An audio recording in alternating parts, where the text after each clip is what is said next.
Euh, Ça va? Ouais. Lenny, racontez-nous, on vous voyait montrer vos cicatrices, racontez-nous un peu cette montée en dents de scie, si je puis dire.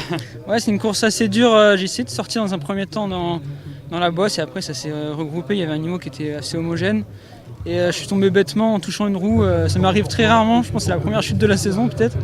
Mais voilà, après j'ai regardé le vélo, tout allait bien. J'ai remis la cocotte droite et puis c'est reparti après. Mais ça m'a fait quand même un effort pour rentrer. Et puis voilà, ça a laissé une petite cartouche quand même. On a l'impression que ça vous a stimulé aussi, après ça. Peut-être aussi, je sais pas, mais voilà, après on était un petit groupe, c'était difficile de sortir, il y avait 2 Israël. Et je sais que c'était un peu tactique tout ça, mais je me suis dit, allez, j'ai tenté une dernière fois avant le sommet de sortir.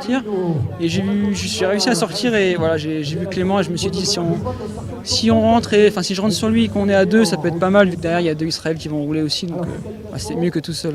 Qu'est-ce que vous craignez le plus dans ce groupe?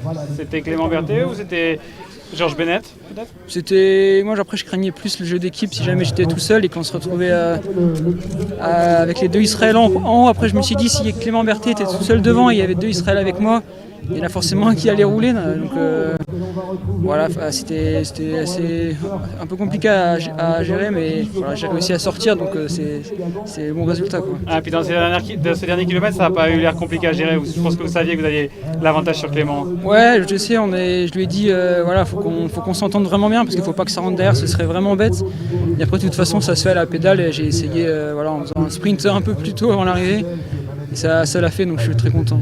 Ce matin, je vous disais que c'était un peu la course où vous avez découvert à ce niveau-là il y a 2 ans, je crois. Ouais. Maintenant, vous la gagnez. Qu'est-ce que ça veut dire sur tout le progrès que vous avez fait depuis, sur le niveau que vous avez atteint maintenant? Ouais, c'est vrai, la première fois, j'ai fait 8e, 4e l'an dernier, 1er cette année. Donc je suis vraiment content, c'était une course que je voulais gagner cette année. Donc voilà, ça montre le progrès. Voilà, je suis content de poser sur les courses. On avait aussi une très belle équipe, donc ça fait plaisir. C'est quoi la next step? Du coup, c'est quoi le prochain objectif que vous dites qui est la marche supplémentaire? Après, je pense que ce sera gagner des courses en World Tour, des grosses courses. Après, c'est pas évident parce qu'il y a souvent beaucoup de très bons coureurs avec les meilleurs coureurs du monde.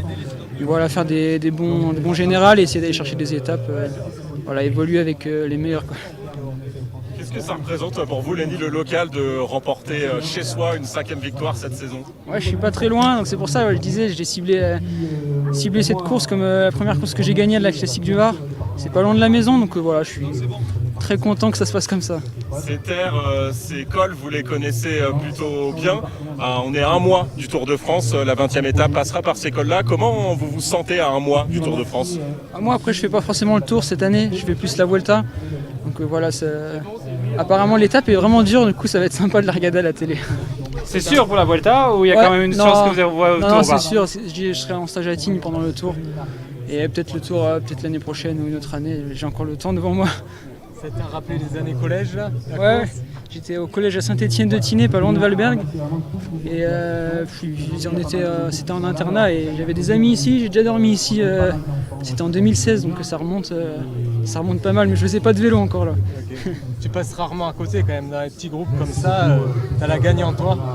Ouais, c'est fou à dire, c'est bizarre, mais peut-être les gens vont se dire il gagne encore, il fait que gagner, mais c'est vraiment, c'est pas aussi facile que ça en a l'air. Et voilà, je suis très content que ça sourie sur beaucoup de courses cette année. Qu'est-ce que tu penses est-ce que vous étiez très très attendu dans la course? Je crois que quasiment personne n'a pris le relais. C'était normal cette stratégie-là? On voulait faire un gros tempo et après attaquer soit David soit moi, et voilà, après j'ai attaqué mais le niveau était assez haut, donc j'ai pas réussi à sortir comme ça.